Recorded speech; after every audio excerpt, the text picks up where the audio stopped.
Hi, I'm Thea. After 20 years of writing in stolen moments between soccer practices and parent-teacher conferences, I finally finished my novel.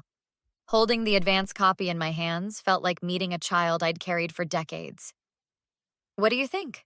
I asked, sliding the book across the kitchen table to Emma, my 24-year-old daughter who'd moved back home after college. Emma glanced up from her phone. Looks good, Mom. Did you read the dedication? I tapped the page with my fingertip. To my children, Emma and Jake, who taught me that every story needs both darkness and light. Emma read aloud, her voice flat. That's sweet. I pushed a flyer toward her. The launch is next Saturday at Riverstone Books. I'd love for you both to say a few words. Next Saturday? Emma's fingers flew across her phone screen. I might have plans already. You've known about this date for months, I said, my stomach tightening. I've been talking about it since the publisher confirmed. Yeah, but you didn't officially invite me until now. She tucked her hair behind her ear, eyes never leaving her phone. My son Jake wandered in, headphones around his neck. At 22, he still had the perpetually hungry look of a teenager. Jake, good timing. We're talking about the book launch next Saturday. Cool, he said, opening the refrigerator and staring inside. What time? 7 o'clock. There's a dinner after with the publisher. You'll both be my guests of honor. Jake grabbed a soda. Might have plans with Devin. Devin? I frowned. Your roommate from college? I thought he moved to Seattle. He's visiting. Jake popped the tab. We've been planning to hang for weeks. This is my first book, Jake. After all those years, you both watched me writing at the kitchen table before dawn. Mom, it's not like we're not supportive, Emma interrupted. We're just busy. Adults have lives. I understand that. I folded my hands to keep them from shaking. But this is important to me. And we're proud of you, Emma said, the words rehearsed. But you can't expect us to drop everything. The doorbell rang, saving me from responding. That's Vivian, I said, rising from the table. Vivian burst in, her silver-streaked curls bouncing. There she is! Literary sensation Thea Martin! She wrapped me in a hug that smelled of gardenia perfume. How's our author today? Still pinching myself, I said, returning her embrace. Honey, wait until you see what Marcus has planned for the launch. That man is a promotional genius. She noticed my children. Emma, Jake, are you two as excited as I am about your mom's big night? Emma offered a tight smile. Super excited. Jake lifted his soda in a mock toast. They might have other plans, I explained. Vivian's eyebrows shot up. Other plans? On the biggest night of their mother's career? I've been planning this spa day with my friends for ages, Emma said defensively. And Devin's only in town for the weekend, Jake added. Vivian's mouth opened, then closed. She turned to me. Thea, sweetie, can I talk to you outside for a sec? On the porch, Vivian gripped my hands. Those ungrateful little... Viv, don't. No, this is unacceptable. After everything you've sacrificed, they're adults with their own lives. Bull! Vivian snapped. Marcus told me about the reservation at Chez Pierre. 8 people. You, him, me, the marketing director, and 4 spots reserved specially for your family. Do they know how much that's costing? I shook my head. They don't need to know that. Vivian's phone chimed. She glanced at it and her face changed. Thea, you need to see this. She handed me her phone. On the screen was Emma's Instagram story.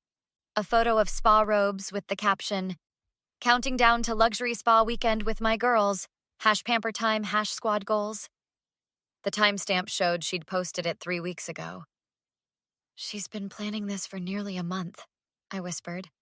She lied to my face just now. Vivian squeezed my shoulder. I'm so sorry, honey. Let me see if Jake's been honest at least. I opened Facebook and searched for Devin's profile. His most recent post showed him in front of the Space Needle. Another beautiful Seattle day. No plans to leave anytime soon. The betrayal hit me like a physical blow. They both lied to me, I told Vivian that evening. Emma's been planning this spa trip for weeks, and Devin isn't even coming to town. Have you confronted them? Vivian asked, wine glass in hand. Not yet. What hurts most is that they didn't even bother with believable excuses. Because they assume you'll forgive them regardless, Vivian said. You always do. My phone rang. Marcus, my publisher. Thea, just checking about Saturday. We've got press coming. How many family members should we expect? Actually, Marcus, your children will be there, right? We've built the marketing angle around your inspiring journey as a single mom. They might have other commitments. Silence. Then, Thea, their presence is important. The local news wants to interview them. My children have decided a spa day takes precedence over my book launch. They what? Marcus's professional tone cracked. That's incredibly disappointing. It is what it is. No, it's disrespectful, he said firmly. I'm meeting with Pamela from the Tribune tomorrow. Would you like to join us? Might be good to adjust the narrative. After hanging up, I called Diane, Emma's closest friend. Emma tells you everything, I said after she arrived. Did she mention why this spa trip couldn't wait? Diane shifted uncomfortably. Well, you know how group plans are. 6 girls who all happen to be free on my launch night? The date I've talked about for months? It wasn't intentional, Diane said defensively.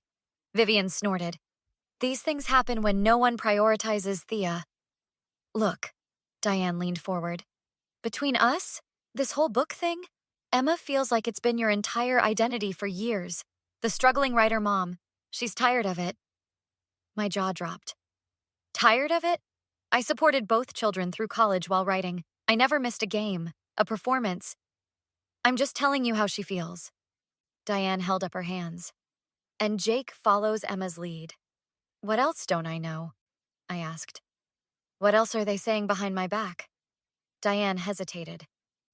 I shouldn't say. Please, I need to understand. Emma mentioned using some of your advance money for the spa weekend. Said you promised her a gift when the book sold. I felt like I'd been slapped. I gave her $2,000 for car repairs last month. From my advance. She said it wasn't enough. That you owed her for all the times you were writing instead of doing mom stuff. After Diane left, I called Marcus back. I've been thinking about tomorrow's meeting with Pamela, I said. I'd like to discuss a different angle for the feature. What did you have in mind? The reality of achieving dreams when those closest to you resent your success? Mom, what the actual hell? Emma's voice crackled through my phone Saturday morning.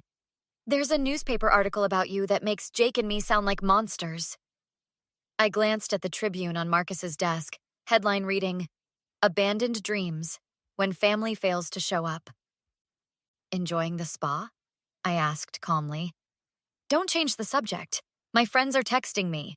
You publicly shamed us. I gave an honest interview about my journey as a writer. It says you'll be celebrating alone because we chose other activities. How is that not shaming us? Is it untrue? You should have protected us from looking bad. I laughed humorlessly, like you protected me from feeling abandoned. God, you're so dramatic. It's just a book signing. Just a book signing? My voice hardened. This book represents 20 years of my life, Emma. 20 years of writing while you slept, of editing instead of dating, of supporting your dreams while deferring my own. Here we go with the martyr routine. And here's what I've realized. I interrupted. You've been taking advantage of me for years. The car repairs, rent assistance, groceries, all from my advance money that you feel entitled to. Diane told you, Emma accused. Did you spend my money on this spa weekend? Her silence confirmed it. This pattern stops today. I'm done financing your lifestyle while you disrespect my achievements. What are you saying? You and Jake need to start paying your own way. No more handouts. You can't be serious. I can't afford my apartment without your help. Then perhaps it's time for better financial decisions. Mom, please. Her voice softened to that familiar wheedling tone. We didn't think it was that important. That's exactly the problem. You didn't think about me at all. Jake's voice suddenly came on the line. Mom, stop being ridiculous. Emma's crying now. Hello, Jake. Interesting that Devin couldn't make it from Seattle after all. Look, we messed up, but cutting us off is extreme. You lied rather than simply saying you didn't want to come. Because you would have guilted us into it. That's what you think of me? That I manipulate you? Sometimes. Everything's always about your book, your dream. Well, everything else has always been about you too. I've spent my entire adult life making sure you both had opportunities. So we owe you?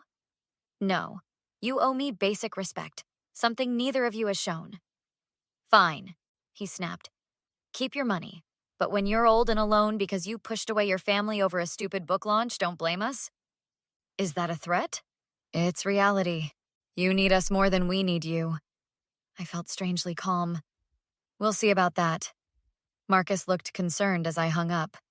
That sounded intense.